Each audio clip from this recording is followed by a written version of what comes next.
Hi, I'm Celeste, and this is the story of how my own parents tried to declare me mentally unfit just because I refused to fund my sister's dream life. They didn't just turn their backs on me, they tried to erase me entirely, using court papers instead of words. But what broke me wasn't the betrayal. It was realizing how easily love can be twisted into leverage. Before we go any further, tell me, have you ever had someone twist family loyalty into something that hurt you? If yes, comment number 1. If no, comment number 0. This is a story you won't forget. They didn't come for dinner. They came for the ambush. I knew it the second I saw Mom's arms full of pie and polished manners. That brittle smile she wore like a brooch. That overly warm, sing-song voice as she stepped across my threshold and commented on how cozy the place looked. Snow had been falling lightly since morning, frosting the apartment's single-pane windows. The scent of turkey and rosemary was thick in the air, but it did little to mask the tension that entered my family. Every Thanksgiving, without fail, Mom brought her pecan pie. No one ever ate more than a slice. We all knew I hated pecan pie, but she brought it anyway, as if refusing it meant rejecting her. This year, she placed it on my kitchen counter like it was the centerpiece of an offering. And in a way, it was. Doug followed behind, shrugging off his coat with little fanfare.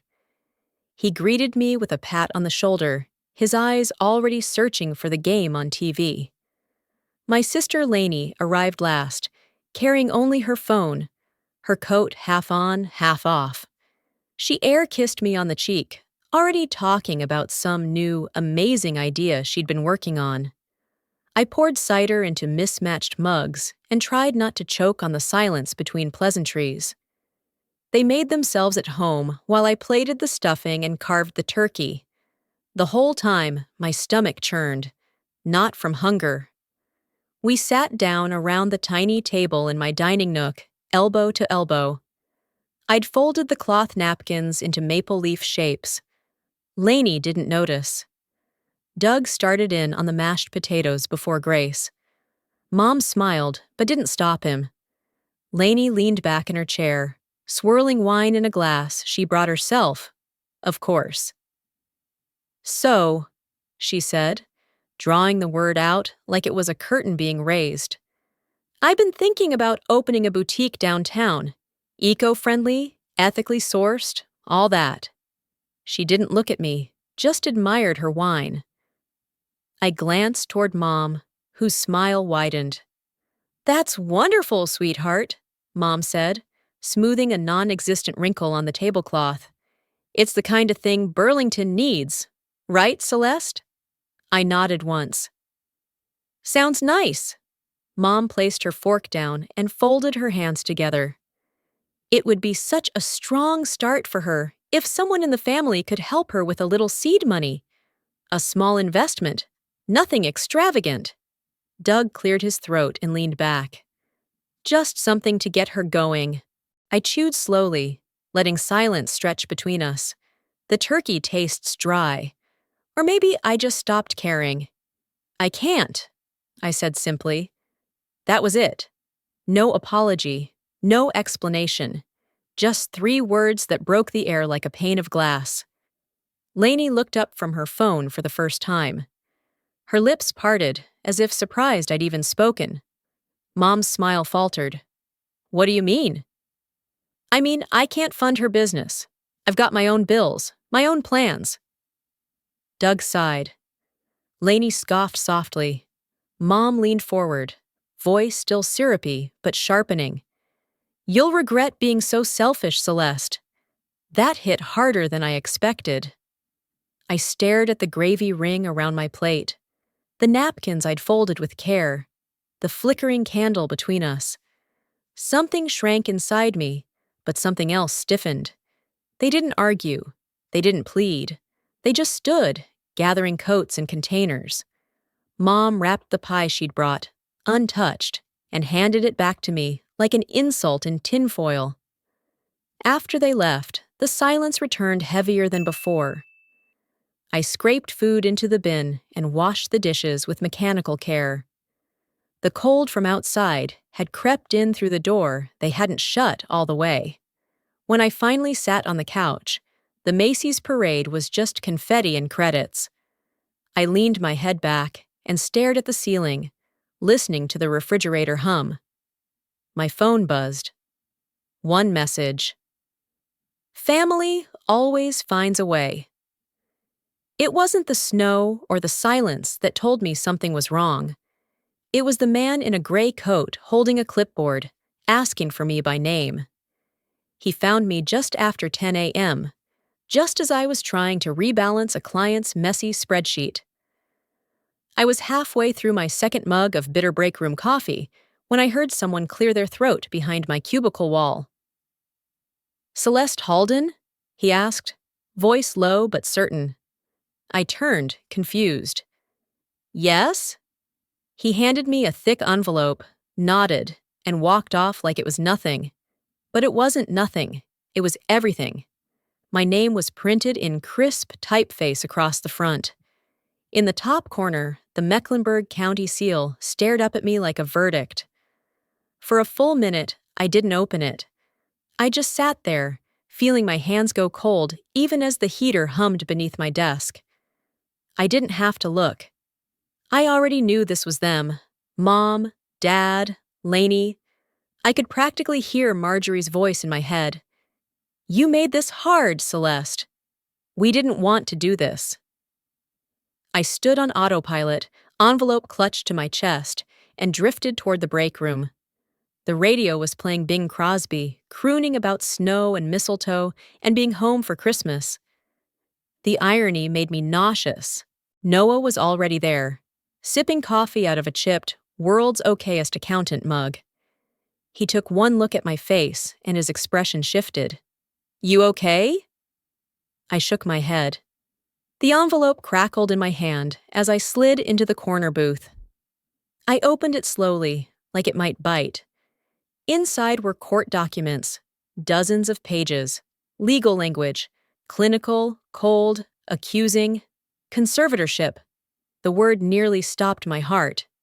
They were claiming I was mentally unstable, that I couldn't manage my own affairs, that I had become erratic, irresponsible, incapable of making sound decisions.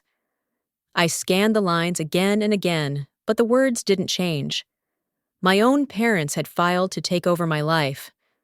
Noah sat across from me quietly, waiting.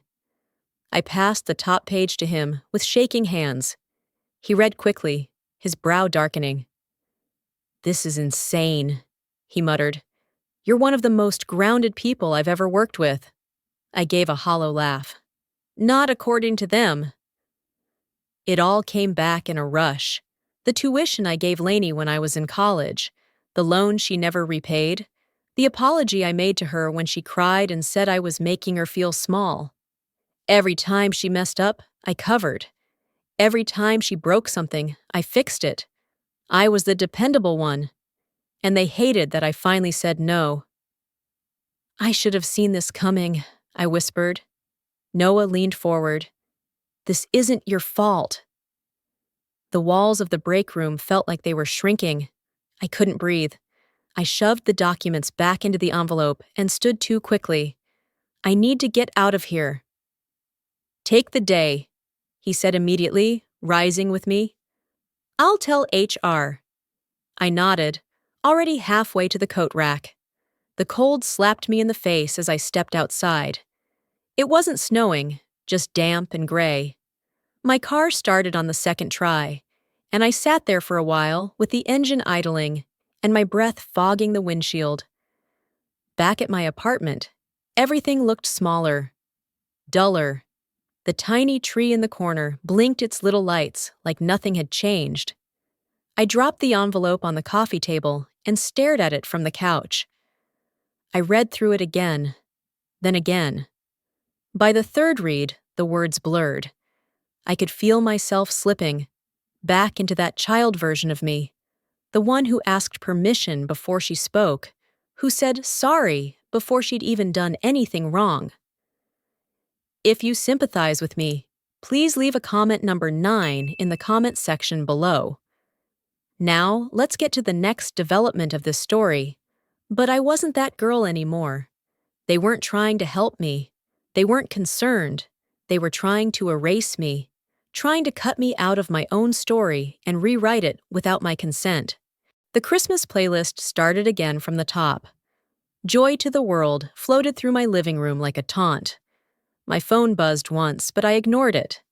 Somewhere deep in me, something cracked.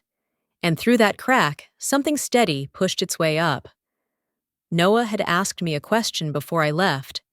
Have you ever thought about fighting back? I didn't answer him then. But now, I know. Sometimes the people they warned you about are the ones who actually tell you the truth. It had been years since I'd even said her name out loud. Janelle Brock. Aunt Janelle, the family ghost. She'd been scrubbed clean from photo albums, exiled from holiday dinner stories.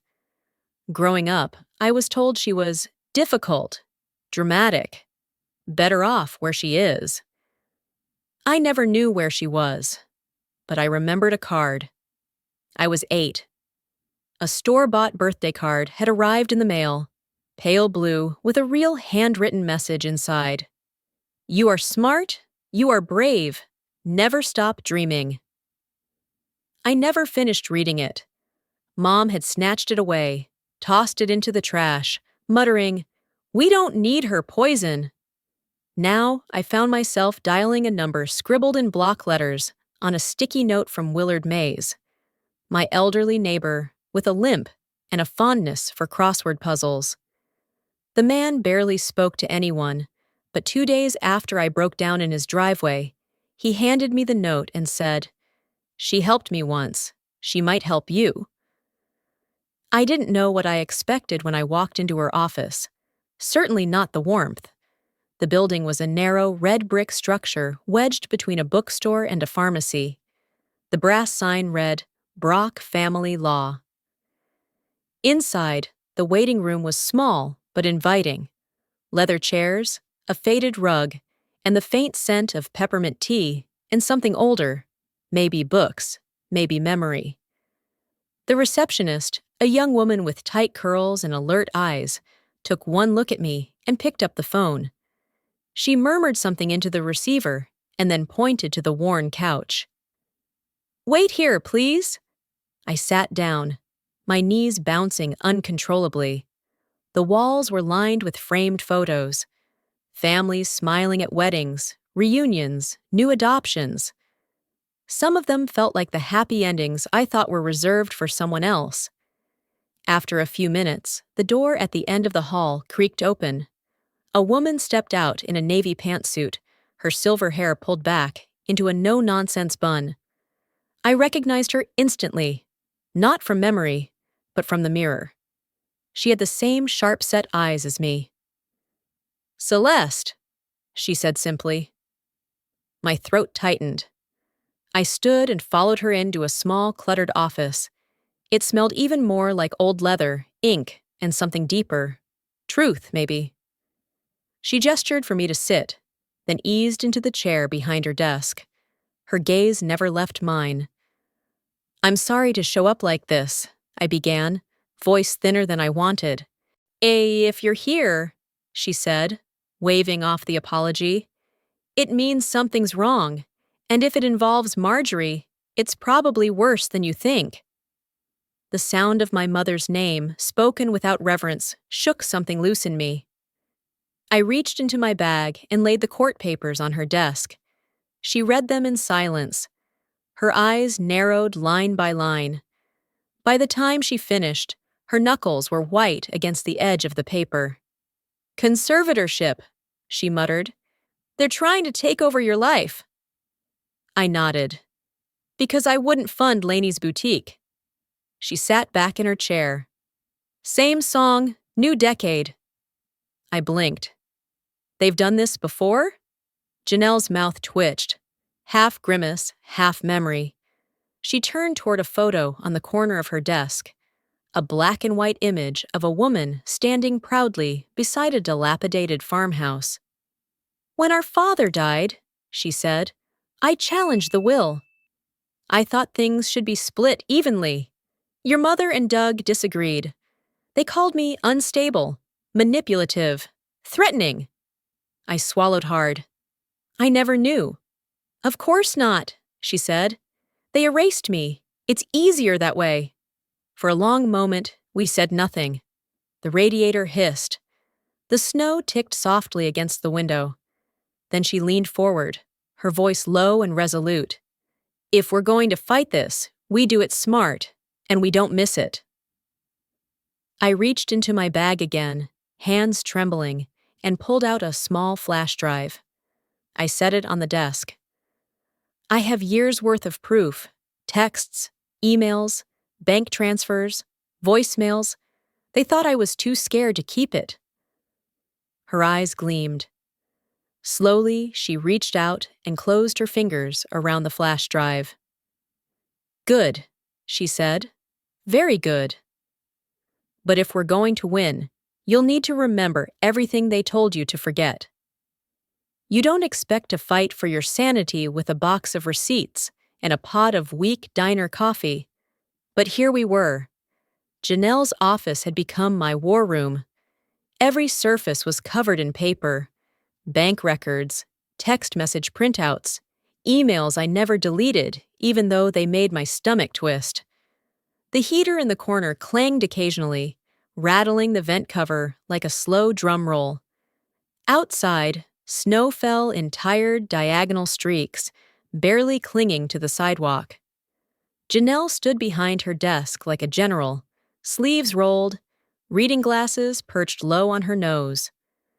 Noah sat cross-legged on the rug with a folder in his lap, highlighting timestamps on call logs with the quiet efficiency of someone who knew the stakes. And me? I was hunched over a spreadsheet, marking payments that never should have left my account. "Think like them," Janelle said without looking up. "What are they going to use to prove you're unstable? How do we blow holes in it?" She wasn't cruel about it, just exact. Deliberate. Like someone who had played this game before and survived it. "They'll say I've always kept to myself," I muttered. "Didn't show up to Lainey's engagement dinner." I looked up at Noah. "I wasn't invited." He gave a thin smile. "We'll use that." I flipped the page in my notebook. Mom once told the bank I was co-signing a loan for Lainey. I only found out because they called to verify my info. "Did you sign anything?" Number. But they transferred funds from an old joint account I forgot existed. Janelle looked up, eyes sharp. "You still have records of that?" I nodded. "Everything. I never throw anything away." "Good," she said. "Let's make that our opening salvo." Hours passed, measured by the smell of burnt coffee and the shifting light outside. The office dimmed as daylight retreated. We worked through dinner without noticing, sustained by half-stale bagels from the staff lounge. Around 9, Noah found something. He clicked his tongue and turned his laptop toward me. "Check this out," he said, voice tight. It was an email from Mom, dated Christmas 2 years ago. Subject line, "Family priorities." "Celeste, we all make sacrifices for the people we love. It would be best if you put your bonus toward helping Lainey settle her debts. After all, without family, what are we?" I remembered that Christmas. How she had hugged me too tightly. How Lainey had given me a scarf I never wore. How, for a brief second, I'd believed I was enough. My face warmed with shame. I hadn't fought back then. I folded again and again. Not this time. "Print it," Janelle said. "We'll use it after their opening argument." Noah leaned back, cracking his knuckles. "You know, they've been preparing this for a while." "I know," I said, my voice steadier than I expected. "They never wanted me to succeed. They just wanted me to succeed enough to bail Lainey out." The radiator rattled again. Janelle pulled out her drafting pen and began building the counter motion, every comma placed with surgical precision. By midnight, we had 5 labeled binders, each one color-coded, each one a brick in the wall we were building. Then Janelle froze. She held up a page, one I didn't recognize. "Where did this come from?" she asked. Noah frowned. "It was in the court records they submitted." She placed it flat on the desk. "It was my birth certificate.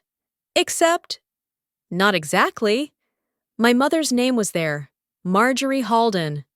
But next to father, the name had been altered. An earlier name had been scratched out, light enough to still read. A name I didn't recognize." Janelle's finger hovered over it. This wasn't a clerical error. This was changed, illegally." My heartbeat pounded in my ears. "What does that mean?" "It means," Janelle said slowly, "if we can prove that Doug isn't your legal father, they may not have any standing in your trust." Noah let out a low whistle. "That changes everything." Janelle closed the folder gently, reverently. Her voice dropped low. "They didn't just try to erase you, Celeste. They tried to own you." I didn't say anything. Couldn't. My hands were gripping the arms of the chair, fingers white with pressure. But inside, something shifted.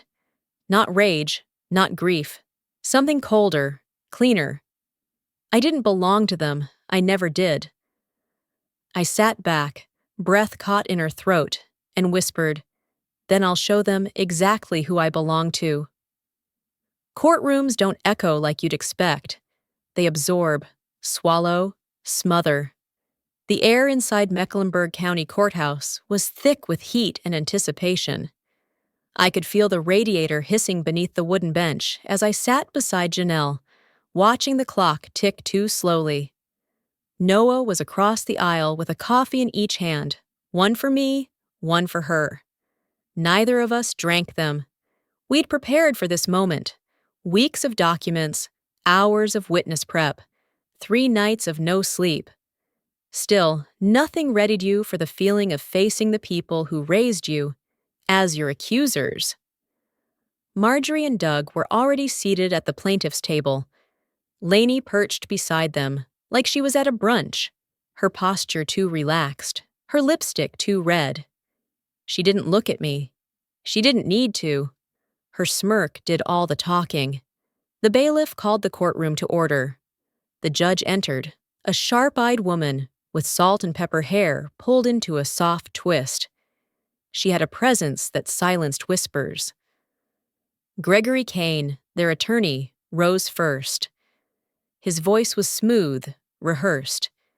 "Your Honor, this case is not about control or money. It is about care. My clients are concerned for their daughter's mental health. They've witnessed troubling behavior, withdrawal, erratic financial decisions, refusal to communicate with family." Janelle didn't blink. She just made a mark on her legal pad. Then Marjorie was called to the stand. She walked like someone being escorted to accept an award.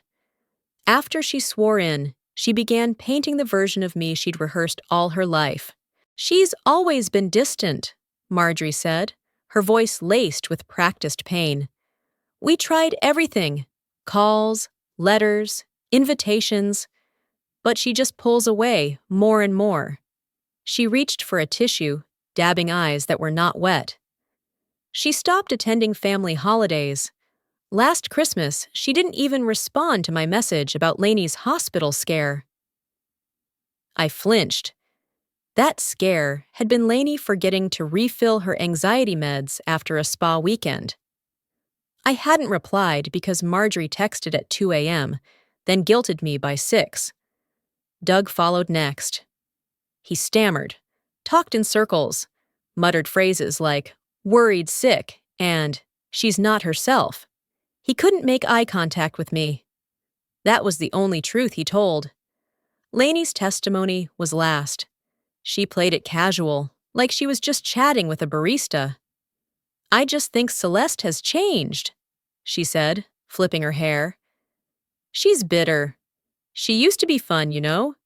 She described me as paranoid, controlling, cold, and yet somehow I was the one shaking by the end of her words. Janelle placed a hand over mine as she stood to make our case. She called Noah first. He was calm, clear. He spoke of spreadsheets, timelines, ethics. He told them about the late nights, the missing funds, the relentless gaslighting I had endured. He was professional, but you could hear the steel beneath his words. Then came Willard. The courtroom tilted when he walked in. Cane in hand, suspenders taut, every step deliberate. He was the very image of elderly neighbor, but his testimony carried weight. He told them how I helped him navigate his daughter's medical bills, how I showed up with soup when no one else came. "This woman isn't crazy," he said, tapping his cane once. "She's kind. They just don't like what kindness looks like when it finally stops serving them." The judge didn't smile, but her eyes narrowed thoughtfully. Then it was my turn. Standing behind the witness stand felt like being seen naked in a room full of people who never saw me whole. "I'm not unstable," I began, my voice only shaking a little. "I've managed my job for over 10 years. I've paid every bill, made every choice. The only thing I haven't managed," I looked directly at Marjorie, "is the weight of their expectations." I told them about the Christmas bonus, the co-signing lies, the bank transfers I never approved. I told them how family had been weaponized, how love had been measured in dollars. And when I finished, Janelle stood and approached the bench with a final folder. "Your Honor," she said, "we submit new evidence, a falsified birth certificate showing a paternity alteration never legally filed, and a trust document using that false claim to bind Ms. Halden to an estate she was never meant to be part of." The judge took her time reviewing the documents. You could hear every page turn. Marjorie didn't blink.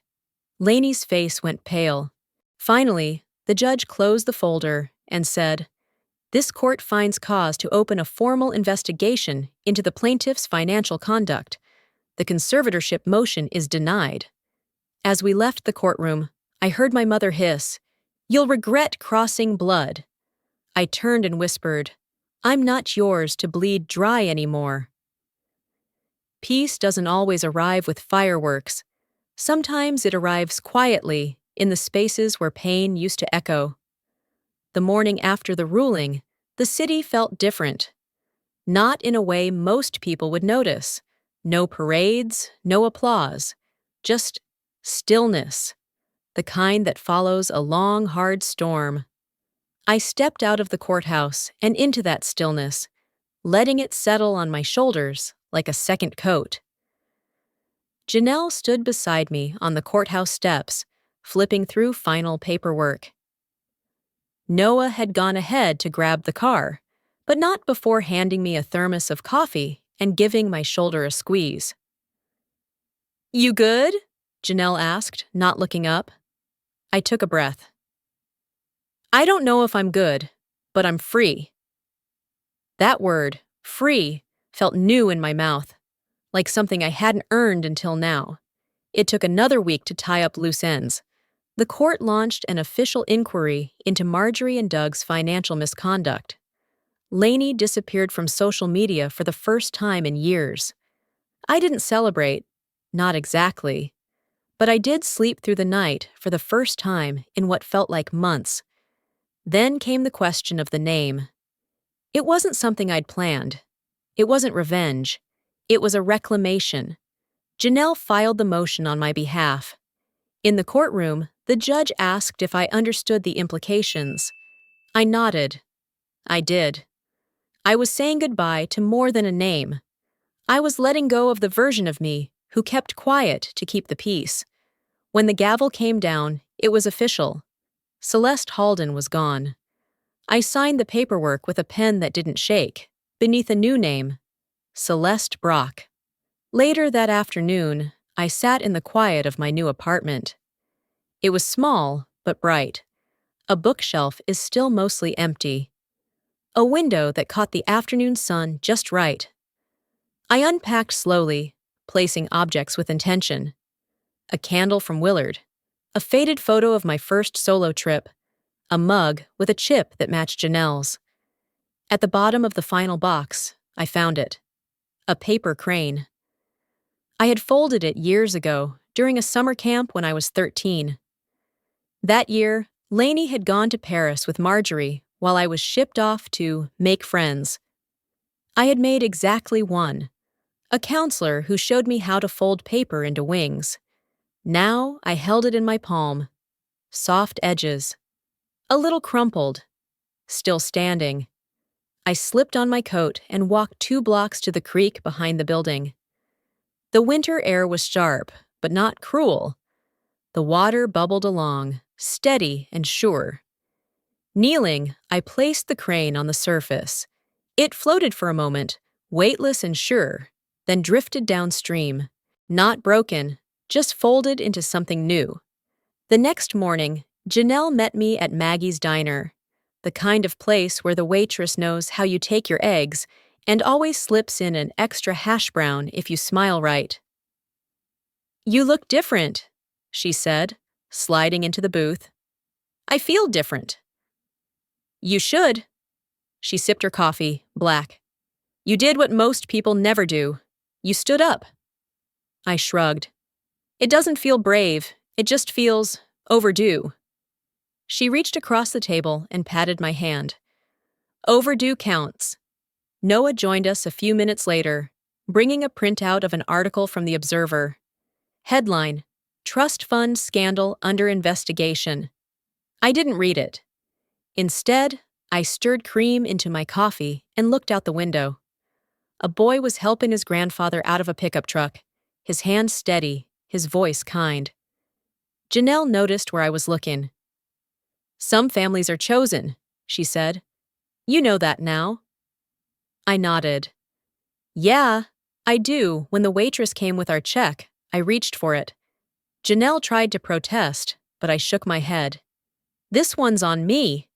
That was the day I stopped apologizing for surviving and started living like I belonged. Some victories don't come with parades. They come in quiet mornings, in a name reclaimed, or in a paper crane floating gently downstream. For a long time, I believed surviving meant staying small to avoid being judged. But the truth is, kindness grows strongest when it no longer fears being seen. We often mistake silence for weakness and appearances for worth.